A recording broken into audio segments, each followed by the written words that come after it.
Hope that you are all having a great day somewhere out there in the world. Today we're going to talk about how to talk about yourself. But I'm going to do it by talking about myself. I hope that works for you. I hope you don't get too bored listening to me talk about myself. But what I'd like to do is Todd will be posting a link in the chat where you can ask questions about me.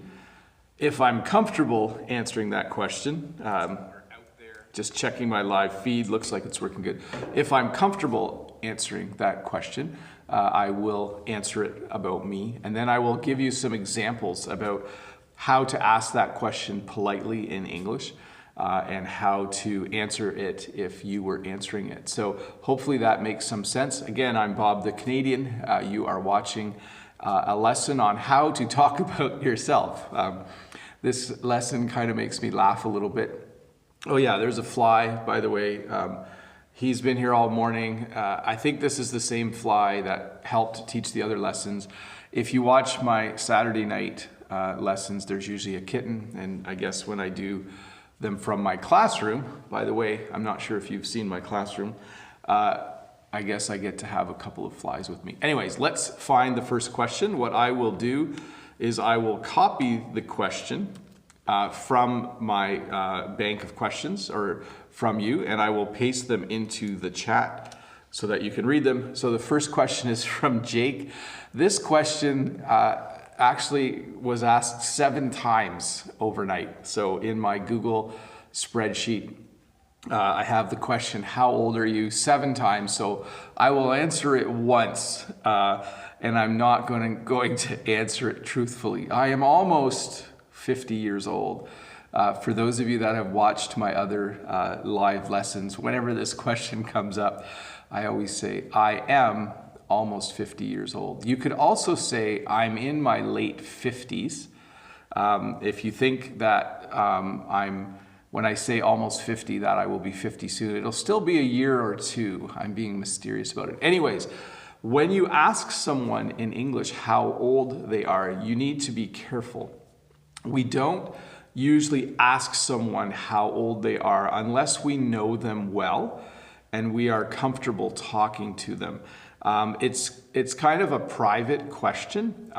Some people are very open about their age. They'll just say, I'm 38 years old. But for some people, they don't like to talk about how old they are. When you're talking to kids, like nephews or nieces, you can say, hey, how old are you now? Notice I added the word now at the end of the question, and they'll say, oh, I'm 11, or I'm 12, or I'm 15. So that's how you ask the question, how old are you? If it's someone's birthday and you've forgotten how old they are, you could say, how old are you now? And then you answer by saying, I am. And I know this is different than some other languages. In English, you would say, I am 40 years old. By the way, I'm older than 40. I know in other languages, you use the equivalent of the verb have, but in English, we say I am. Some of you make that mistake sometimes where you say I have and then the number of years, because in your own language, that's how you do it. Let me see here. Let's find the next question. This is from Marinya, and let me paste it here. So Marinya Mudrak says, I've always been amazed by the tolerance and freedom in your country. I think the reason for it lies in your history. Tell us about your ancestry, please. So there's kind of 2 questions there, or a statement and a question. First of all, Canada is, in my opinion, a really nice place to live, but we do have crime. There are things about Canada that aren't nice as well. It is not a perfect country by any stretch of the imagination. Do you know that? Stretch of the imagination.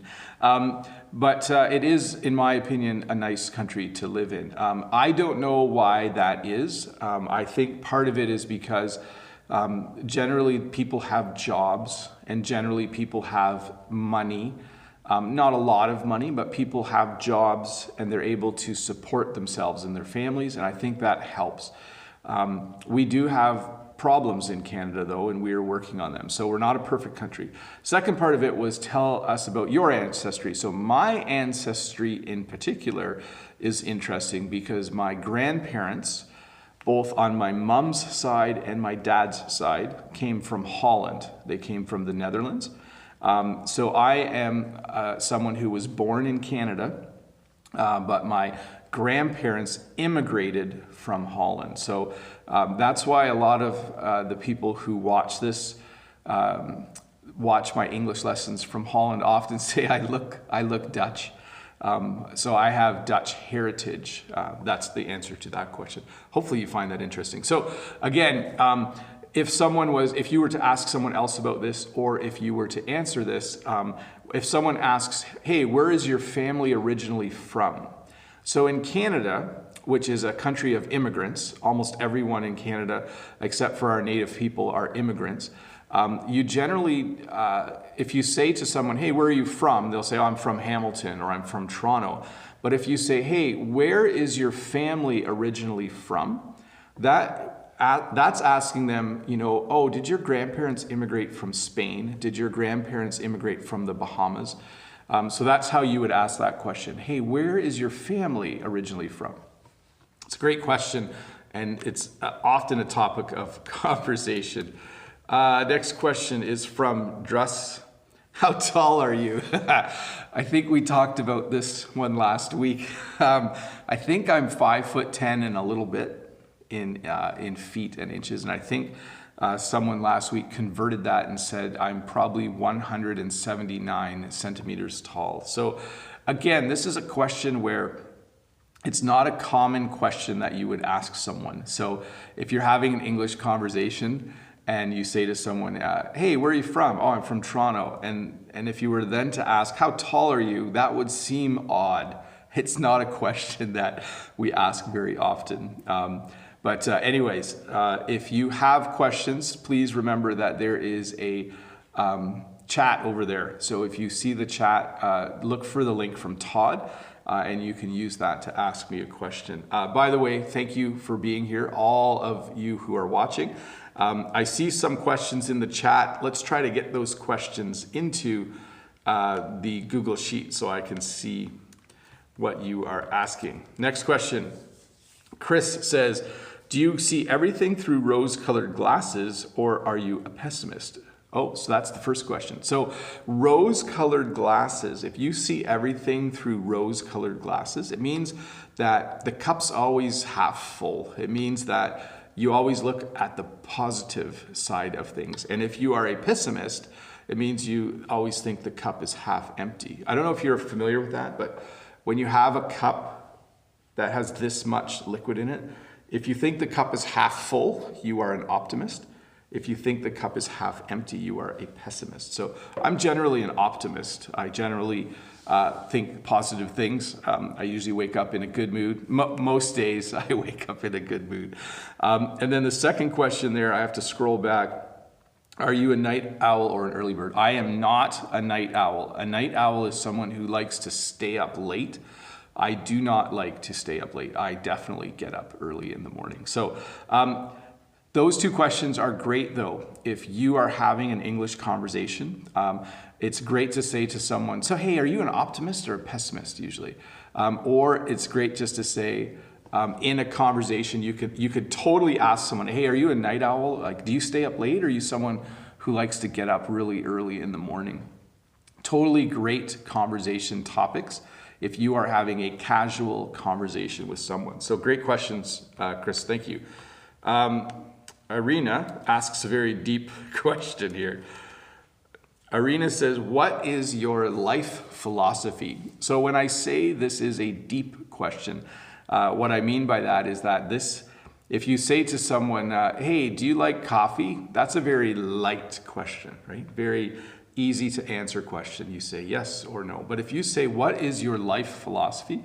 We would call that a deep question. This is a question you would ask with friends or family that you know well. If you're staying up late, having tea, and you're talking about life. You want to know my life philosophy, though? It's very simple. It's be nice to people. I know it sounds simplistic, I'm not very good at it some days. I try really, really hard to be nice to people as much as I can, but I have days where I'm grouchy. Grouchy is when you're like, you're just not in a good mood. I have days when I'm crabby. Even actually 2 days ago, I said to a coworker, I just said, I'm crabby today. I'm in a bad mood. So my life philosophy, be nice to everybody. Be as nice as you can. I just think it is very worthwhile to be nice and to be kind to people. I just have to pull up, I know there were questions in the description of the video. I just need to find them 1 second here. I should have been more prepared this morning, but you know, that's the way it goes sometimes. That's a great phrase, by the way, as well. The next question I'm pulling off of the community tab. It says, oh, this is from, let me scroll down a bit more. Sorry, I'm losing track of what I'm doing. I'm ready now. Here's the next question. Abner says, I would like you to talk about your job and what, if any, other things do you do besides farming and teaching? So this is a great question. This is a great question for you to ask if you are having an English conversation, a little bit of small talk. You just say, hey, what do you do for a living? So in other languages, I know you say, you know, what do you do in life? We don't say it that way in English. We say, what do you do for a living? Or what do you do for a job? Or, hey, what's your day job? Or what do you do? So anyways, I'm a teacher. You can see that. This is my classroom. In about an hour and a half, this will be filled. In an hour, this will be filled with French students, and I will be teaching grade 9 French. Some of you also know that Jen and I run a small flower farm at home. So that's what I do. Let me just scroll back and see the question. And what, if any, other things do you do besides farming? So that's a tough one. Generally through the winter, I have small projects. I have little hobbies that I do on the side. I do like to play a video game sometimes. I usually pick a new one every winter. In the past, I've played Age of Empires, World of Warcraft, League of Legends. I'm not sure if I'll play a video game this winter, but we'll see. But in terms of other things for work, I don't do anything else for work. When I was younger, I was a construction worker in the summers. When I was in university, during the summer, I would work construction. So that's a little bit more about me. And yes, by the way, totally legitimate question to ask someone if you are having a little conversation with them. Zyra says, do you like pets? Do you have pets? So I like pets. I like cats and dogs, but not as much as my wife Jen and my kids do. So I like cats on the farm because they catch mice and they catch rats. And I don't mind animals, but I wouldn't consider myself a pet person. We also have a dog named Oscar. I think he's a great dog. He is allowed in the house a little bit. He's allowed in the front entranceway. My family would love it if he could just live in the house with us, but I'm not that much of a pet person. So again, this is a great question to ask someone. If someone was to say, hey, are you a pet person? That's how we say it in English. Hey, are you a pet person? Do you have a pet at home? And you could answer by saying, you know, oh, I have a dog, or I have 2 dogs, or I have a puppy, a new puppy. Maybe you have a fish in an aquarium, or more than 1 fish, or maybe a bird. So anyways, that's how you would talk about pets. You would just explain the animal you have. It's a great topic because if you can find another dog lover or cat lover, someone who likes the same pet as you, it's easier to have an English conversation with them. So great question, Zyra, great question. The next question is from Demetrio from the Ukraine. Does your mom have a special room where she stores all her jigsaw puzzles when she completes them, or does she put them in frames and hang them on a wall? So in a previous video, I talked about hobbies. I talked about how my mom likes to do jigsaw puzzles. And so that's where Demetrio is asking that question from. No, she does the puzzles. She puts them back in the box, and she usually donates them to what we call a thrift store. A thrift store is a place that sells used items to help raise money for different things. So my mom usually does the puzzle. If I want the puzzle, I can always go to my mom and get a puzzle from her. She has lots of puzzles around. So anyways, that's, okay, go away, fly. I don't mind the fly as long as it doesn't land on me. That's what my mom does with the puzzle. And this is a great question indirectly. It's a good question in the sense that it's good to ask people about their hobbies. So you would ask that by saying, hey, do you have any hobbies? Do you have any cool hobbies? Sometimes we use the word pastime. Like, do you have any, what's your favorite pastime? That's an older word. Generally now we use hobbies, or we say, hey, what do you do for fun?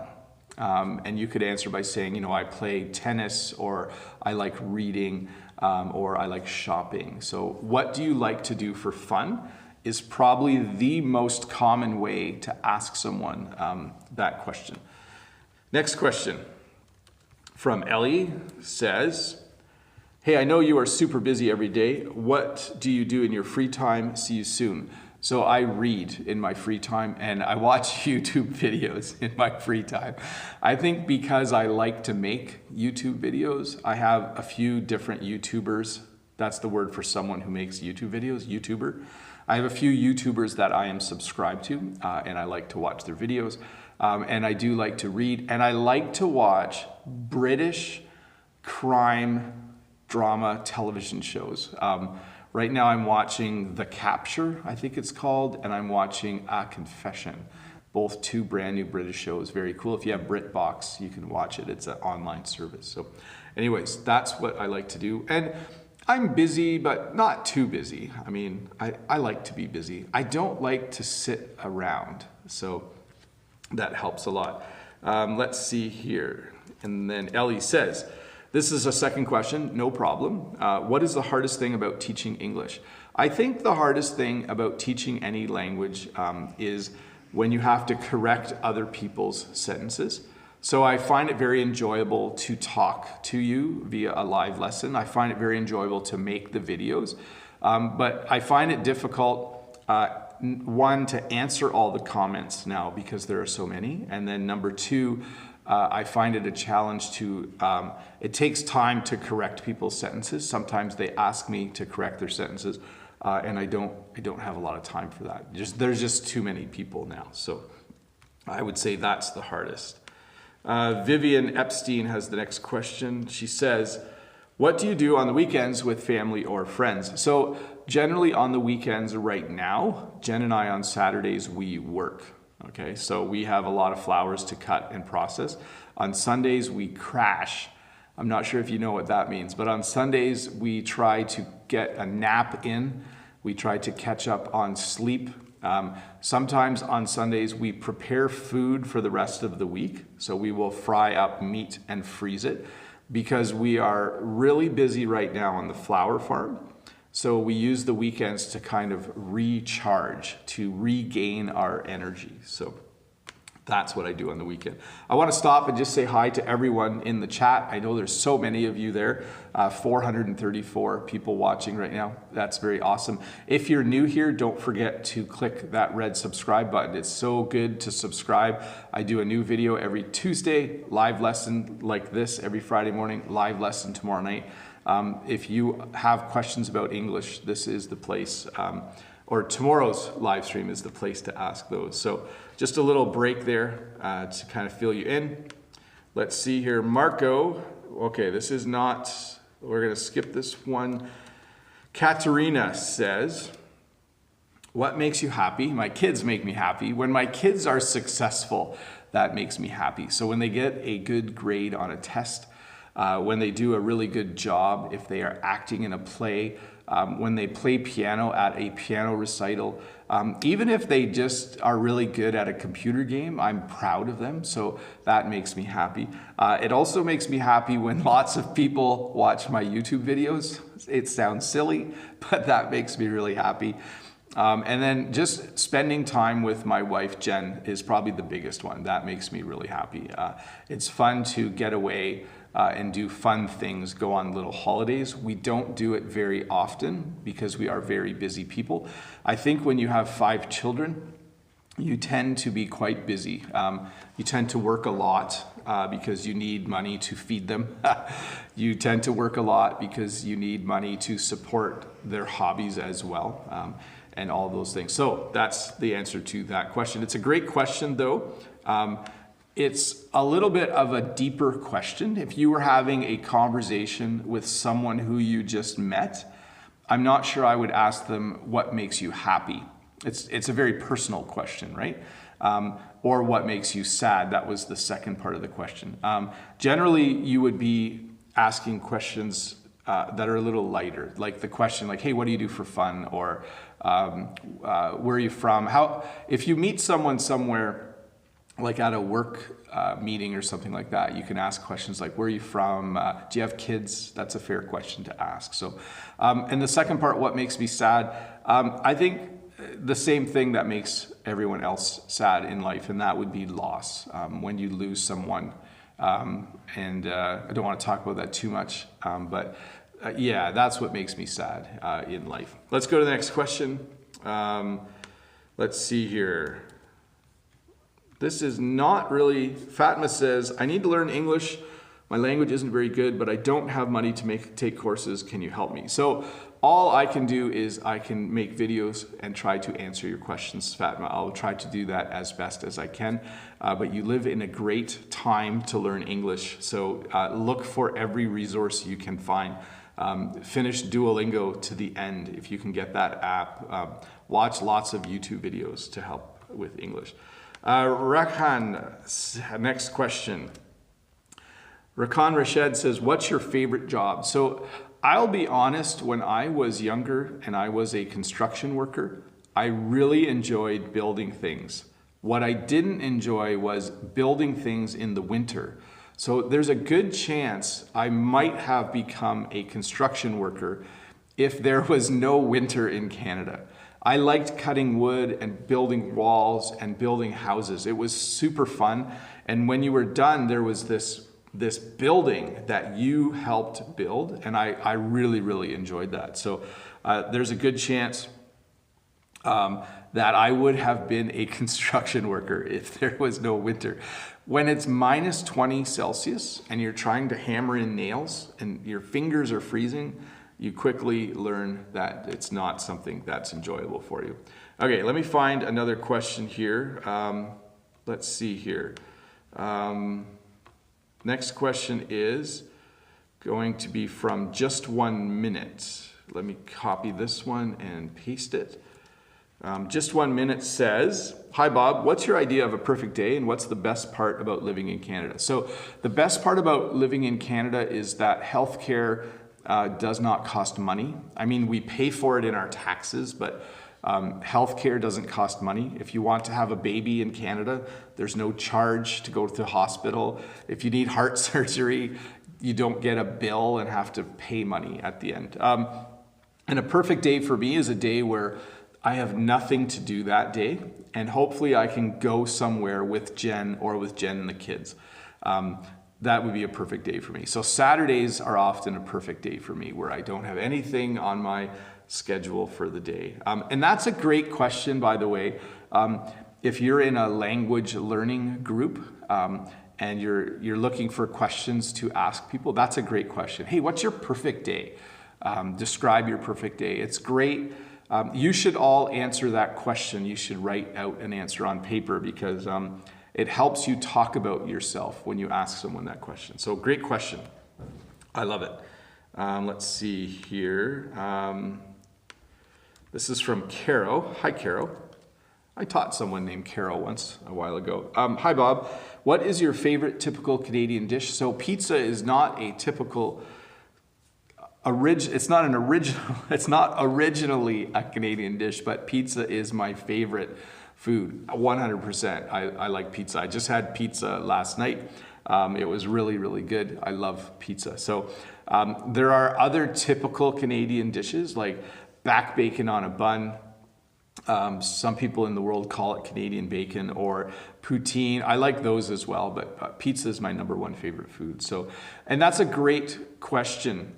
You should always be able to answer that question if you are if you are having an English practice conversation or a real English conversation. What is your favorite food? Great question. You should be ready to say, my favorite food is rice and beans. My favorite food is cheeseburgers. My favorite food. Always be ready to talk about food when you are getting ready to talk about English. So let's see here. Yeah, Sean in the chat says, you and I would get along well. Pizza, yes. Pizza's just good. Thanks to the Italians for inventing pizza. I think they invented pizza. That was a great job. Let's see here. Ellen says, how did you overcome the fear of teaching in front of many students when you became a teacher? So I have never really had a fear of talking in front of people, as long as I'm completely prepared to talk in front of people. So when I have to talk in front of a class or in a live stream or in a video, I do a lot of work to get ready, and that makes me calm.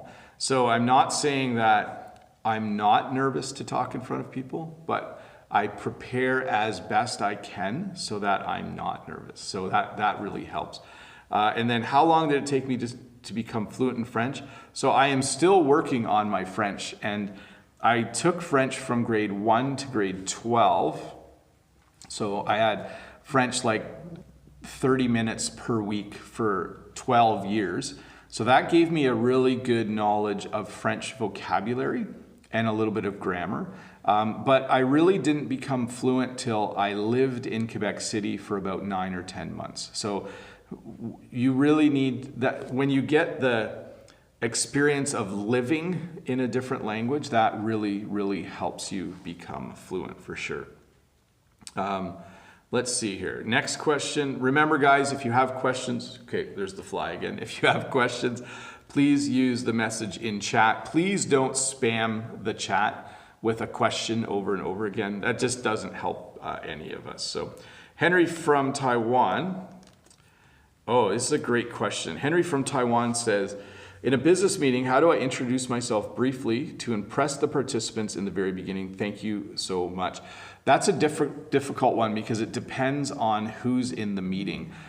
If they're people that you know a little bit, you can share more about yourself. You don't want to brag. Like, you don't want to say, hi, I'm Henry from Taiwan, and I built $8 million businesses in 10 years. And I am the richest man in the world, and I've come to make a deal with you. You're better off, here's my advice. Introduce yourself in a humble way, but always ask other people about themselves. So the key, I think, to winning people over is not always, like, you should talk about yourself. Like, hi, I'm Henry from Taiwan. I started a business 12 years ago with my partners.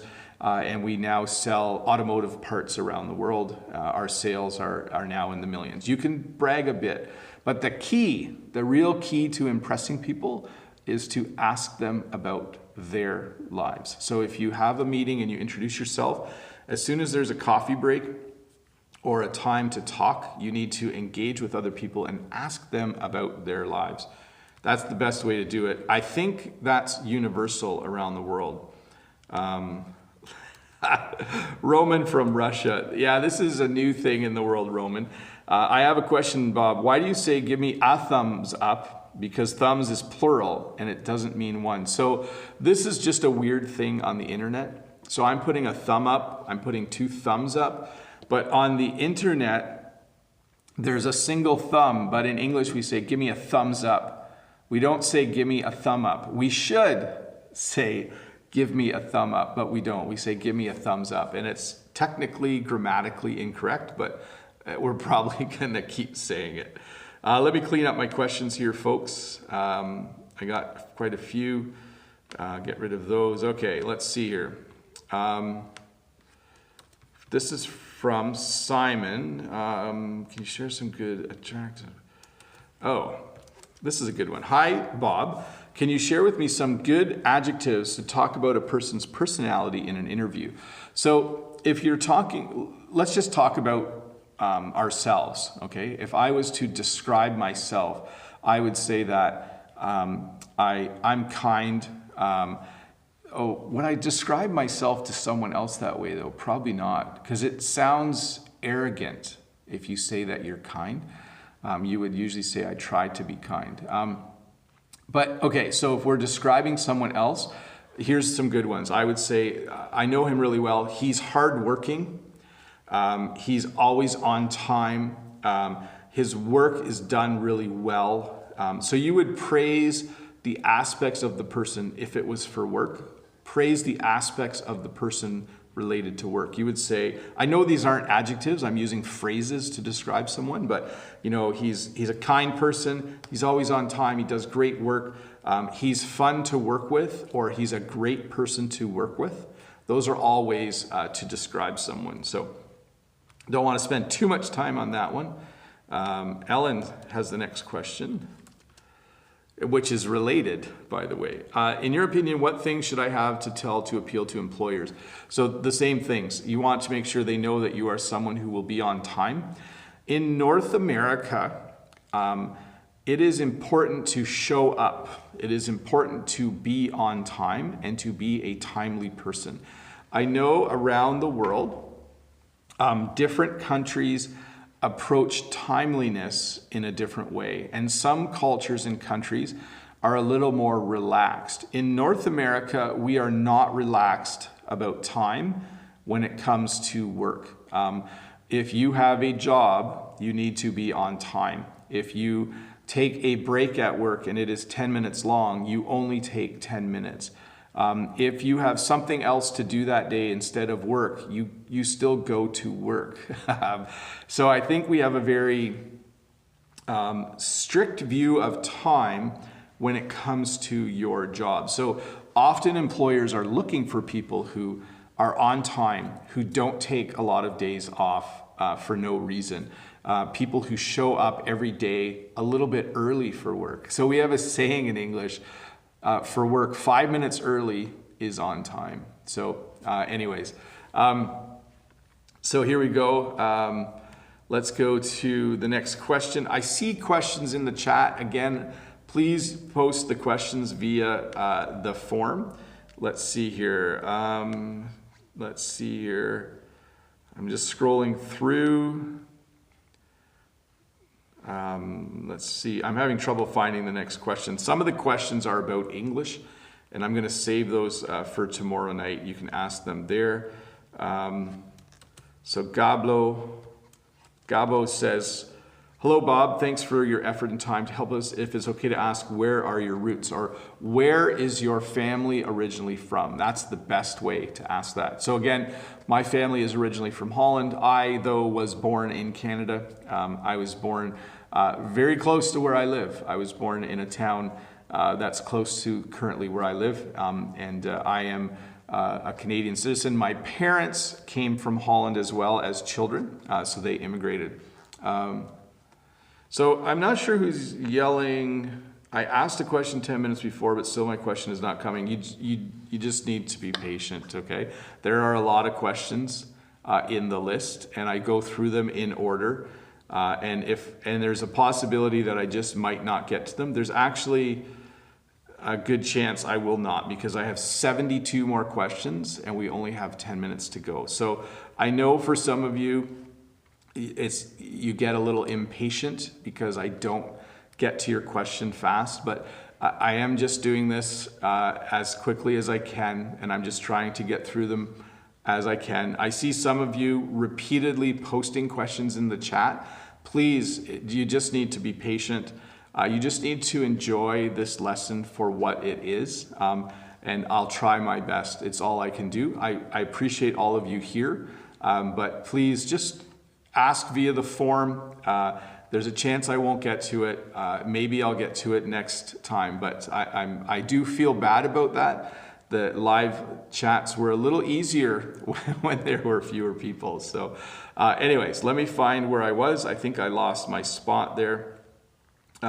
What would help as well when people ask questions is if make sure we stay on topic, and then it's a little quicker for me to find the next one. So here we go. Ellen asks, because I mentioned this earlier, Let's see here. Can you? It says, Ellen says, touchy questions. Is this the same as a sensitive question? Yes. So I think earlier I said, you know, some people are touchy about certain questions. Touchy means that you are sensitive about it. So one question that people sometimes are touchy about is if you ask someone if they are expecting a baby. That's a very delicate, touchy, private question to ask someone. So you want to be a little bit careful. Let's see here. So anyways, let's go down here. Yeah, I'm not sure if you guys know that, but when you type in all caps in chat, that's in English, that's yelling. So it's like, whoa, just calm down a little bit. We'll get to everybody as we can. So Christian's question is, let's see, what do you believe to be more difficult to learn? Oh, what do you believe is the most difficult thing about learning another language? I think the most difficult thing is finding a person to speak English to, or sorry, whatever language you're learning. That's the most difficult thing. So let's see here. Ghislaine has the question, and this is a great question again. I'm Brazilian, but I speak Dutch because my partner is Dutch. Very cool, and we live in Spain. My question is, do you have any hobbies? So yes, I like to read. I like to play video games. I like to take naps. I'm not sure that's a hobby, but I definitely like that. And again, this is a great question for you to think about. When you have an English conversation, you should be ready to talk about your hobbies. Talk about, do you play a sport? Do you read books? Do you like watching movies? Think of all the things you like and be ready to talk about that. So let's see here. Next one. Luke's question is, hi Bob, I have a quick question. Can you tell us why did you start YouTube? So I started YouTube because I wanted to learn how to make videos, and I wanted to learn how to do YouTube because I teach a computer class at the school where I teach at. And I chose to teach English because it's my native language. And I made a couple videos, and then I was surprised that people watched them. I didn't expect people to watch my first couple videos, so I kept making videos. So it's become my hobby, I guess you would say. So I started it because I like learning new things. It's always good to learn new things. And it just kind of kept going from there. Lolly says, do you want your children to take over your farm? So this is a common question when people own a business or when they own something like a farm. People want to know, are any of your kids interested in taking over the business? Are any of your kids interested in taking over the farm? When you take over something from your parents, it means that you start working for them and eventually you own that business. So Lolly's question is, are any of my kids going to take over the flower farm? And I don't know yet. We have to wait and see. Jen and I talk about this once in a while, and we always say, you know, as our kids get older, they are always welcome to take over the farm someday or become involved in the family business. But if they don't want to, that's fine as well. So if they go to university, that's great. Let's see here. Next question. Let's see. A lot of grammar questions in the chat, and we're trying to talk about ourselves today. So it says, Lynn says, how do you commute? Great question. So we would normally say, how do you get to work? That would be the right way to ask that question. Like, hey, Bob, how do you get to work every day? So I drive right now. So I drive because there's no bus, there's no train, there's no subway. I live too far away to bike to work. Okay, that's not true. I could bike to work, but I don't. So I drive every day to work. And I don't carpool because I don't live close to anyone else. So just let me check that for a sec. So Sean, you're saying the video is pixelated. It looks fine on my reverse feed. So hopefully it fixes itself. So that's the question. We do sometimes say, like, do you commute? So sometimes people live close enough to work that they can walk. If you walk to work, we generally don't call it commuting. But usually we just say, hey, how do you get to work? That's the simplest way to ask that. Let's see here. Just going to mention a couple things. One is thanks for watching this. I can't believe, I don't like to look at the number of people who are watching. So we're at 520. That's great. Just thanks for watching. I hope your English is improving as you watch this. But again, if you're new here, don't forget to subscribe, and you can give me a thumbs up. It sounds funny when I say it now. If this video is helping you, that would be great. Let me get through a few more questions here. Let's see here. Let's see. Here's a great question. Oh, there's so many grammar questions, guys. It's hard for me to sort through, so I'll try to be a little more clear next time. Andre says, what makes you afraid and what makes you feel embarrassed? So I'm afraid. I don't like snakes. I really don't like snakes at all. And I don't like strange sounds at night, like outside. I don't like that at all. Christian Oliechia has given me a super chat. Thank you so much. I will use that to buy my kids a little bit of pizza tonight. So, and what makes me embarrassed? I'm embarrassed if I don't do a good job on something and someone sees it. So I really like to do things well. When I make something, or when I teach, or when I work or teach in my classroom, when I make lessons, if I make a lesson that I don't think is very good, I'm embarrassed that I didn't do a better job. So I like to make sure that I do a good job on everything. Let's see here. I'm going to make sure I thank Christian here. Thanks so much. There we go. That's very nice of you. Do I ever see snakes on my farm? Yes, sometimes. We do not have poisonous snakes where I live. We have one kind of snake, and it's only this big, and I don't like them. So Betty has a next question. Betty says, are you a bookworm? So a bookworm is someone who likes to read, and then says, how much do you read in a month? So I generally read one book per week. Through the fall, winter, spring, I read one book per week. In the summer, I read a little bit less. So I'm definitely a bookworm, yes, for sure. And I always have been. As some of you know, I like to read science fiction and fantasy books. So this is another great question. When you're talking to someone, it's great to just say, hey, do you love to read? Hey, are you a reader? That's another way to say it. Or bookworm is a totally familiar word, but we don't use it as much as we used to in English. Yes, I am definitely a bookworm. And great question to ask someone, ask them about their hobbies.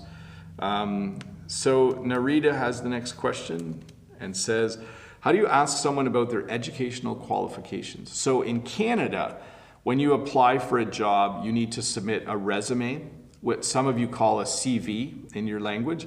And you need to state your educational qualifications on that in order to apply for a job. So we don't often need to ask someone what their educational qualifications are. When a teacher applies to our school, they need to submit a resume or a CV with all of their qualifications on it. So we don't often have situations, but if you are talking to a friend, if they say, hey, I'm applying for a teaching job, you would simply say, oh, are you qualified? Are you qualified for the job? I'll put that in the chat. Are you qualified? And that means basically, do you have the certification or the diploma or the requirements for that job? So often people will say, we need someone to operate a forklift. You need to have your forklift operator's ticket. You need to be qualified for that job, which means that you have everything in place that you need to do the job. Let's jump down here. I am going to mention too that although there are subtitles during the live lesson, you should come back and watch a little bit of this lesson tomorrow with the subtitles on. I know some of you watch the whole thing the next day again, or you simply play it in the background. But if there were parts of this lesson that you didn't understand, definitely come back tomorrow and turn the subtitles on. And if you use a computer, you can actually view the subtitles. So you can actually copy and paste and translate some of them. But do come back tomorrow and watch this video again. And that being said, I am going to wrap it up. I do apologize that I didn't get to all the questions. I will say though, a lot of the questions that are left are not on topic, so let's try next time to keep them on topic. But I'm going to wrap this up, everybody. Thank you so much for coming for this little 45-minute English lesson. Don't forget to watch a little bit tomorrow with the subtitles on. Don't forget to subscribe if you are new here and give me a thumbs up. I'm Bob the Canadian. There will be a live lesson tomorrow night at 7 p.m. Eastern Standard Time. And there will be a new video on Tuesday. If you didn't watch last week's video, you should go watch it if you have time right now. I think it was a good video. I really liked it. So let me find a link for you there on that video. If you have a moment right now, you should go and watch this video on contractions. I think a lot of you already watched it, but you could go have a view right now. And let me just check one other thing. I think that's it. Thank you so much for watching. You guys are awesome. I hope you have a good week ahead of you learning a little bit more English. Don't forget to read. Don't forget to listen to some English. Don't forget to write some English. And don't forget to speak English with someone and learn some more vocabulary. You guys are awesome. Me and the fly and I say goodbye. Have a really good day. And thanks again.